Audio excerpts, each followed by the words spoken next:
चौधरी, जयंत चौधरी, भाई जयंत चौधरी। रामपुर की इनकलाबी बहादुर आवाम को मेरा सलाम, मेरी राम राम। ये शहर बहुत सुंदर है, लंबा इसका इतिहास है, यहाँ बहुत चीजें देखने को हैं, बहुत चीजें यहाँ की प्रसिद्ध हैं। अभी यहाँ की पुरानी बेकरी का बिस्किट हमें खिलाया, बहुत प्यार आपने दिया। लेकिन शायद यहाँ रामपुर की एक आवाज है जिसकी गूंज चारों दिशाओं में जाती है, और वो नाम है आदरणीय आजम खान साहब का। मैं धन्यवाद देता हूं कि आपने मुझे यहां बुलाया और आपसे रूबरू होने का मुझे अवसर दिया। इतने करीब से मैंने आपकी तकरीर को सुना और मैंने ये समझा कि आज आपके लिए बहुत भावुक पल है। जो आपने यहाँ बात कही है वो दिल की आवाज। मैं इस मंच पे सभी हमारे गठबंधन के जिम्मेदार साथियों को कहता हूं कि ये वक्त है, ये वो फैसले की घड़ी है जब आने वाला इतिहास जब मुड़कर कोई देखेगा तो ये समझेगा कि कौन जिंदा था। क्योंकि जिंदा कौम के लोग कभी शांत नहीं रहते, वो लड़ते हैं, वो फिक्र नहीं करते, वो लड़ते हैं, मुकाम तक पहुंचे ना पहुंचे वो लड़ते हैं। और आने वाली 5 तारीख को एक एक वोट कीमती है। इसे जिसे जो जिम्मेदार हैं मंच पे हैं उनकी बड़ी जिम्मेदारी बनती है। अब्दुल भाई, आपने कहा कि कोई भी घर का व्यक्ति जब बच्चा पैदा होता है तो शायद आपकी स्थितियों को देखकर अब्दुल नाम न रखे। मुझे तो बेटियां पसंद है, लेकिन मैं कह सकता हूं कि जो आपके अंदर हुनर है और काबिलियत है, हर एक मां और पिता चाहते हैं कि उनके घर में एक अब्दुल आपके जैसा पैदा हो। अब्दुल्ला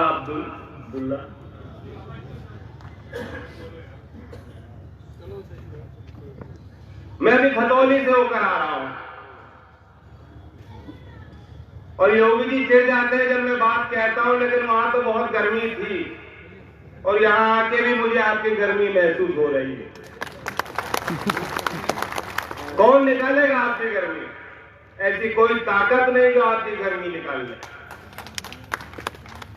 मैं इस मंच के माध्यम से नमन उनका भी करता हूं जिन्होंने हमारे लिए, देश के किसानों के लिए शहादत दी। नवरीत जी यही बिलासपुर गांव के 26-27 साल का नौजवान जिसका पूरा जीवन आगे था, जो 26 जनवरी को किसान आंदोलन में शहीद हो गए।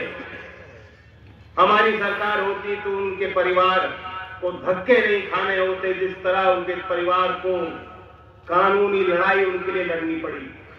जिक्र करता हूं गुरजीत जी का, जो लखीमपुर का नरसिंहहाट था, जो मुख्य गवाह हैं, जिनके लिए सुप्रीम कोर्ट ने कहा है कि मुख्य गवाहों की रक्षा उत्तर प्रदेश सरकार की जिम्मेदारी है।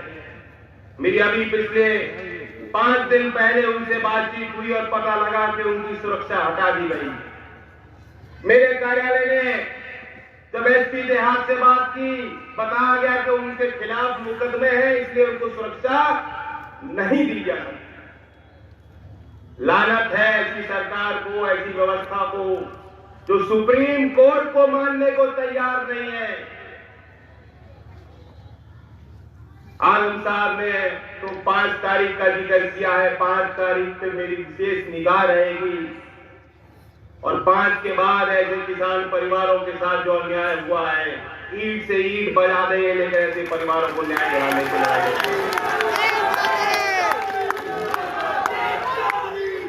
इतने सुरक्षा कर्मी लगाए हैं। मैं तो कभी पुलिस वाला लेके चलता ही नहीं हूं। चौधरी चरण सिंह जी के साथ एक करतार सिंह होते थे, चौधरी अजीत सिंह जी के साथ एक रामवीर जी होते थे, बिल्कुल दुबले पतले से, कभी सुरक्षा हमारे साथ नहीं रही। ये शायद सब आपकी सुरक्षा के लिए लगाए गए। इनका कोई दोष नहीं, ये भी हमारे हैं, अपने हैं, किसान के घर परिवार में पैदा हुए हैं। और किसान के बच्चों की तो ये हालत होती है कि माँ की गोद में ही बच्चा सीख जाता है कि हमें मेहनत ज्यादा करनी पड़ेगी। और जो बड़ा होता है, पैदा होता है, तो घर के बड़े उसे बैठाकर समझाते हैं सही और गलत की पहचान करना। ये देश का कोई किसान नहीं है जो ईमानदार ना हो। किसी किसान ने कभी गबन नहीं किया है, लूटा नहीं है। वह सत्य को पहचानता है और सत्य के साथ खड़ा रहता है और सत्य के लिए लड़ने और मिटने को तैयार रहता है। मैं वही उम्मीद जो वर्दी पहने लोग हैं, वर्दी पे हमें विश्वास है।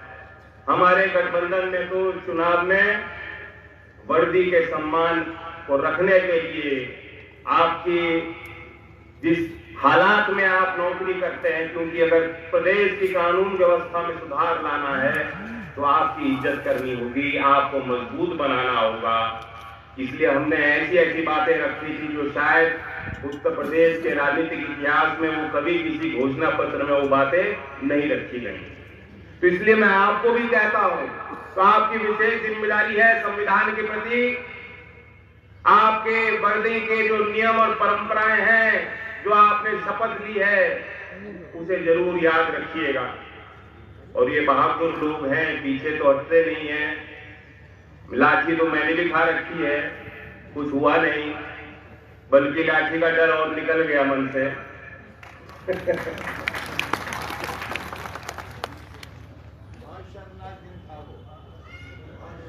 उस परिवार के लिए मैं बता दूं, जिस परिवार को मैं जब मिलने जा रहा था तो पूरी सरकार आमने सामने मेरे उस रास्ते को रोकने पर खड़ी हो गई।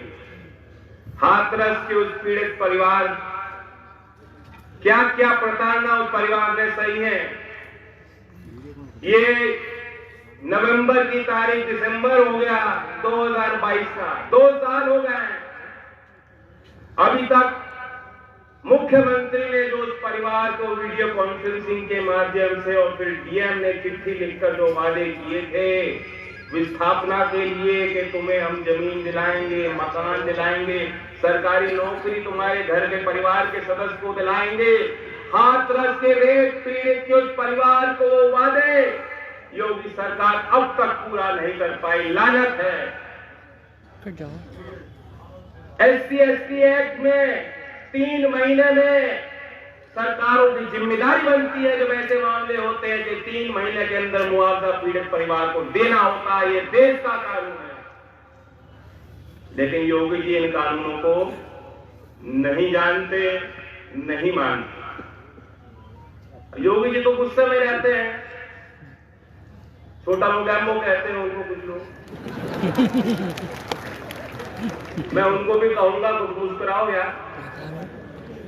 मैं जानता हूं आप टेंशन में हो, प्रदेश संभल नहीं रहा, बहुत झूठ बोल बोल के यहां तक पहुंच गए। अब क्या करें?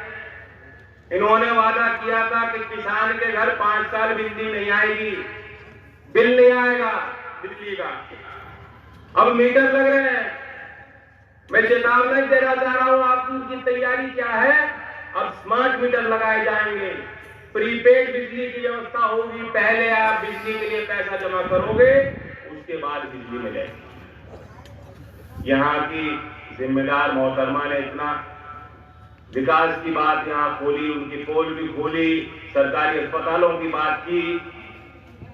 उनके पति जेल में बिजनौर में हैं, बहुत साथी हैं, उनकी हिम्मत को मैं दाद देता हूं। उन्होंने जो बात कही बिल्कुल सही कही। सरकारी अस्पतालों में कोई व्यवस्था नहीं है। सरकारी स्कूलों की हालत है कि सारी संपत्तियों को ये सरकार बेचने को तैयार है। हजारों सरकारी स्कूलों को बेचने या उनको निजीकरण में निजी हाथों में सौंपने की तैयारी योगी सरकार। तो ये लड़ाई रामपुर की तो है, लेकिन ये बड़ी लड़ाई थी, सिद्धांतिक वैचारिक लड़ाई। मैं आपको ये वादा करने आया हूं और कोई लंबी चौड़ी बात नहीं कहूंगा। बहुत बुद्धिजीवी लोग हैं जो यहाँ आए हैं, सब कुछ सहन करके यहाँ जुटे हैं। मैं आभार व्यक्त करता हूँ। मैं ये वादा आपको करता हूँ, 7 तारीख से संसद का सत्र चालू है। अगर यहाँ कोई गड़बड़ी हुई, वैसे प्रधानमंत्री जी सदन में आते नहीं हैं, आप तो अनुभवी हैं, देखते हैं सब लोग। जब पहली बार घुस रहे थे उस इमारत में, पवित्र इमारत में, तो बिल्कुल लेट के उन्होंने धरती चूम कर ये वादा किया था कि इस मंदिर का मैं ख्याल रखूंगा, इज्जत करूंगा, लेकिन वो अक्सर आते नहीं। लेकिन मेरा हक बनता है आपके आशीर्वाद से उस सदन में राज्यसभा के सांसद के तौर पर मुझे एक अवसर मिला है और मेरी जिम्मेदारी बनती है। आप मेरा खून हो, मेरा परिवार हो। अगर आपके साथ कोई अत्याचार और अन्याय होगा 5 तारीख में, तो वह गूंज वहां दिल्ली के उस सदन में उठेगी। हमें अपने देश के संविधान पर विश्वास रखना होगा। मैं आपको उदाहरण देता हूं कि देश तो अभी भी नियम कायदे कानून से चलता है। जब आजम खान साहब को न जाने क्यों घेरा गया और रामपुर को, इनको नहीं मैं तो कहूंगा रामपुर के पीछे हाथ धोके पड़ गए हैं आप लोगों। योगी जी इनके तो नाम पे ही राम है, ये क्यों नहीं सोच रहे रामपुर के तो नाम पे राम है। लेकिन खैर घेरने की तैयारी है और जब ये सीट खाली कराई गई तो हमने चिट्ठी लिखी, प्रयास किया, आवाज उठाई।